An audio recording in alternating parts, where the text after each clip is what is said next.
Welcome to the Burn Bootcamp Podcast, guys. I am Matt Morris, Director of Fitness, and we are talking everything athlete games, specifically this year, what to expect. I'm pumped for 2023. It is currently May 19th, as I'm currently doing this podcast, and regionals are coming in a couple months. So I usually write workouts coming up for the next year, beginning of the year. So we're in May now. The athlete game workouts for regionals are written. They are set. We have our host locations across the country. Our goal this year is to get 250 burn athletes to sign up. That'd be a record for us, not only in the standard division, which is 39 and under, but also the masters division. We're really hoping to grow that because I know we have some strong, awesome, amazing trainers that are over 40 that love to compete. And we hope to do that, and also for males and females. So what to expect this year? I've maybe told this story one other time about how the workouts are written. And for some reason, I always write these workouts when I'm on an airplane. I have a notebook here. I'm an old school person where I like to write workouts pen to paper. And I literally I'm on an airplane. I don't know what it is about airplanes, but I literally just put my headphones in and have the old workouts from the previous couple years in front of me. And I try to come up with ideas that athletes that have competed before, but also any new athletes that are new this year, it's something they haven't seen before. I competed in 2019, and there was a little gap in the athlete games from the fact that it seemed like, from my perspective, the same type of winner won every year, where the person not carrying as much muscle, the person that is taller, the person that maybe has a little bit more strength and conditioning, that person didn't ever win, right? And burn athlete games should be a combination of both strength and conditioning, so it's a balance. This year's athlete game regionals, it's trending towards the workouts. You got to be a little bit stronger than you were last year. Last year, in one of the workouts, we had 2 half-mile runs within one workout, and that had never been done before. That was called triple B, basic but brutal, where a half-mile run, you got to come in, do some exercises, and you got to finish it off with a half-mile run. So last year's regionals was a little bit tending towards conditioning. This year's workouts, the name so far for athlete games regionals, the first workout every year, it's been like this. It will be grandfathered in to every regional workouts, is our SAC. So that's the standard for all trainers. They got to pass within 15 minutes or less. But as an athlete, as a burn athlete, a really great time for a female is probably sub 8.5, sub 8 minutes if you want to make finals. And then for a male, the SAC time to really probably move on is most likely sub 10, sub 9. That has been pretty much the history. So that's always athlete game regional workout number 1. So I just talked about the first workout every year is the SAC. That is true to us as a brand. Every athlete in athlete games, first workout of regionals, it's the SAC. The second workout this year, Color Me Lucky. Why is it called that? So the names are important because they're entertaining, but it also sometimes helps drive what the workout will entail. So it's either sometimes the name is thought of first and the name drives what the workout will be. This workout, which is workout number 2 at regionals, the workout came up with first, and then I thought of a name. So Color Me Lucky. And from the people that have done this and tested this workout have told me that it's very, very deceiving. So there's only 3 exercises, and it's only for 7 reps.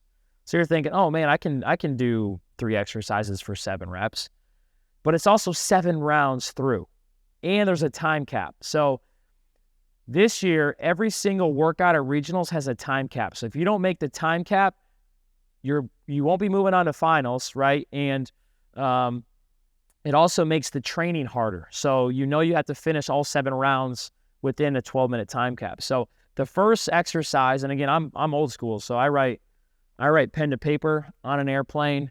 That's just my thinking. I like to think on an airplane, and what else are you going to do on the airplane if you're not going to watch a movie? You might as well write some athlete games workouts. So the first exercise is deadlifts, and it's for 7 reps. The weight obviously changes if you're a male or a female. So men got to lift more weight than females. The second exercise is alternating forward lunges. So you go out forward for your left leg, and then you come back, and then you go out with your right leg. That's 1, and you got to do 7 each leg. And then the third exercise is King Kong snatches, where you got 1 dumbbell in each hand. You got to snatch both overhead, right? So from what people have told me, and luckily I have the 2-time Burn Athlete winner, Gabby O, who now is a part of the squad programming, and she will help write Athlete Games finals workouts, but she tested this. And if Gabby O, the 2-time winner, back-to-back, which she probably would have been the 3-time winner if she didn't have to recuse herself this year, if she tells me that this is deceiving, then I know it's really, really good. The first 3 rounds aren't a problem. It's once you get to round 4 and round 5, you're like, holy shit, I got 2 more rounds of this, and I got to finish within 12 minutes. That is the hard part. And the whole goal of Athlete Games workouts is, for one, I don't care how pretty your form is, right? This isn't a form contest. There's form standards where you pick movements that are A to B that are easily judged if it's a rep or not. But that's one factor that goes into programming exercises, that you got to choose exercises that are easy to judge, which all 3 of these are. The second part is when a workout is written, it's kind of like what happens within a camp from a member to a trainer. The member, at some point in every single workout they attend, they got to have some doubt creep into their mind, like, holy crap, am I going to be able to do this? That's what the whole goal of Athlete's Game is like some time, or it might be more than one, where an athlete's going to be like, holy shit, I don't know if I'll be able to do this. And what happens is they overcome that, and they find a different version of themselves within each workout. So this is going to happen probably after round 3 for people. And if you're going to view Athlete Games this year around the 14 host locations, watch people, watch your trainer, watch your athlete. After they finish round 3 or round 4, you'll probably see it in their body language, right? And they're going to have to dig deep and pull something out of them that they've never done before. And that's the whole goal of all these workouts. So that's workout number 2, Color Me Lucky. And good luck to you athletes on workout number 2. Workout number 3. And again, there's only 3 workouts at regionals every year. So Athlete Game workout number 3 is KO'd by the KB. So the name came first for this workout, where I knew I wanted to utilize a kettlebell. It's such a great piece of equipment for not only for workouts in camp, but Athlete Games workouts. The kettlebell is different than dumbbell, right? Yes, it might weigh the same, right? You might pick up a 35-pound kettlebell, and then you might pick up a 35-pound dumbbell. Yes, the weight is the same, but it's distributed differently. Where in a kettlebell, all the mass, all the 35 pounds of mass is concentrated in one spot. The dumbbell, the 35 pounds, is distributed evenly.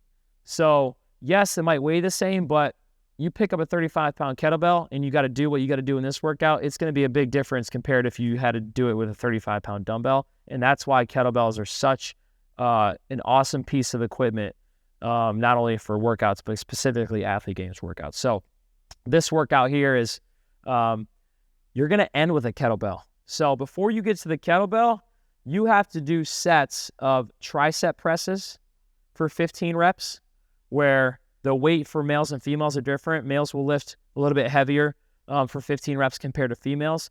And then you got to do doubles after every set of tricep presses. And guess what?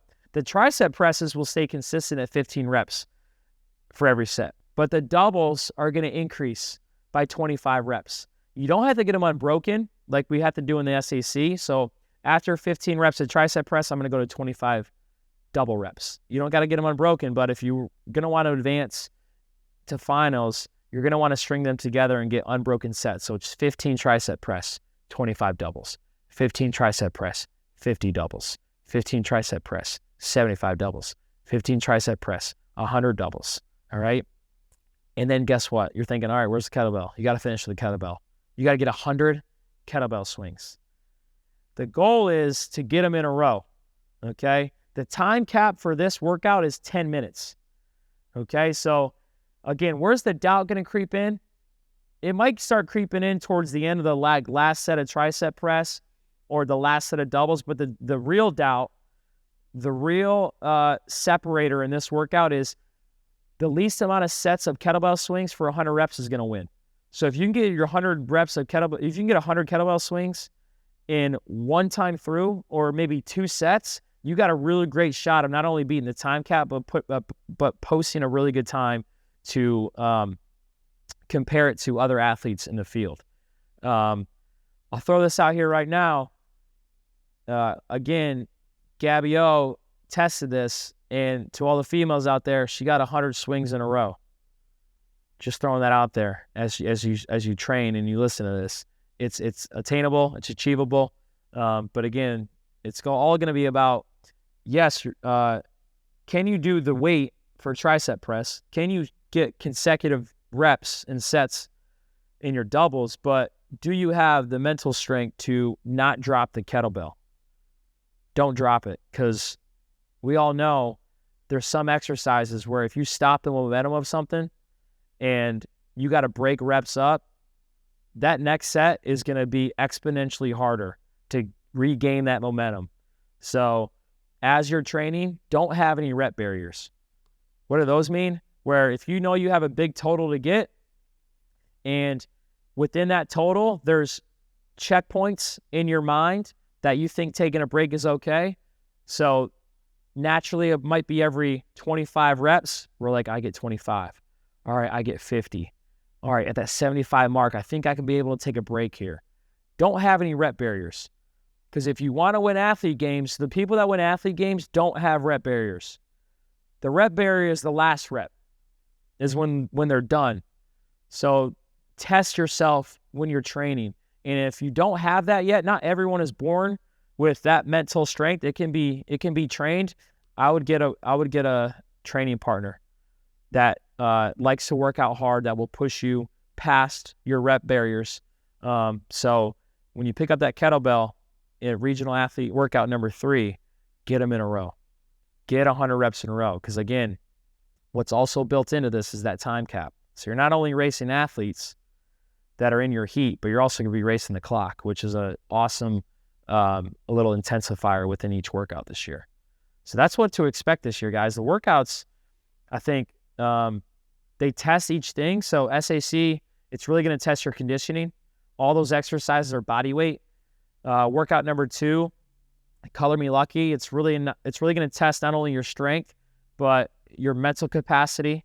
After round 3 and 4, do you have the mental fortitude to go into right into round number 5, round number 6, round number 7, and athlete game workout number 3, KO by the KB. It's really going to be about grip strength. We've never really had a workout to test your grip strength, and these exercises here are going to test that. So I hope as you're watching this, you're training your grip strength. But again, it's also going to test, like Color Me Lucky. Do you have it up here to not drop that kettlebell and not to have any rep barriers, and you're going to get all those 100 in a row? Because if you do that, you got a good shot of getting to finals this year. So that's what to expect this year. Hope you guys are training. I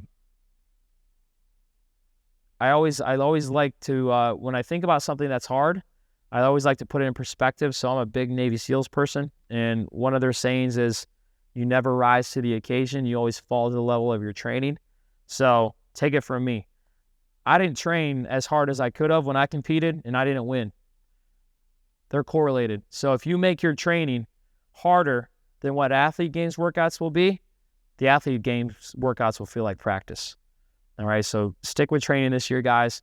I can't wait for regionals this year. It's gonna be fun to watch. So keep training hard. What do I need from you now? Subscribe to this channel. send this link out to anybody that's thinking about athlete games or wants to know about it. If you guys are listening on the podcast, hey, leave us a review. 4 stars, 5 stars, tell us why. We always love to hear feedback from the people listening. And I'm going to do one more segment, and we're going to talk about just what goes behind the scenes of athlete games. So if you want to know behind the scenes, guys, tune in the next one, and I will see you there. 2 claps on 2, 1, 2.